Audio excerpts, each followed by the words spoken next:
రష్యాతో స్నేహంపై భారత్ చైనాలను భయపెడుతూ ఇటీవల అమెరికాలో కీలక స్థానాల్లో ఉన్నవారు హెచ్చరికలు జారీ చేసిన విషయం మనకు తెలిసిందే. ఇటీవల నాటో చీఫ్ మాట్లాడుతూ రష్యాతో చెలిమి భారత్ను దెబ్బతీస్తుంది అని హెచ్చరించారు. ఇదిలా ఉంటే రీసెంట్గా అమెరికాకు చెందిన రిపబ్లికన్ సెనేటర్ కూడా ఇటువంటి వ్యాఖ్యలే చేశారు.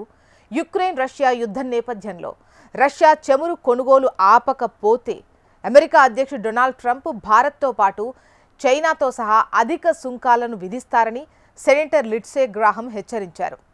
ట్రంప్ పరిపాలన చమురు సంబంధిత దిగుమతులపై 100% సుంకాలను విధించాలని యోచిస్తున్నట్లు తెలుస్తోంది.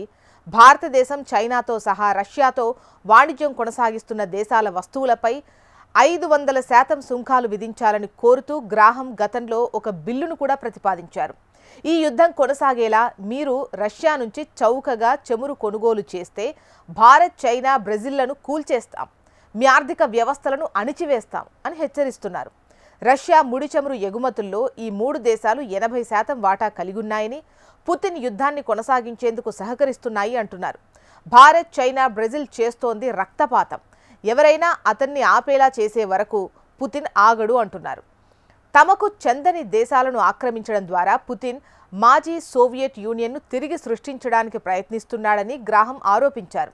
దీనికి ముందు నాటో సెక్రటరీ జనరల్ మార్క్ రుటే మాట్లాడుతూ బ్రెజిల్, చైనా, ఇండియా వంటి దేశాలు రష్యాతో వ్యాపారం కొనసాగిస్తే ఆంక్షలు విధిస్తాము అని బెదిరించాడు.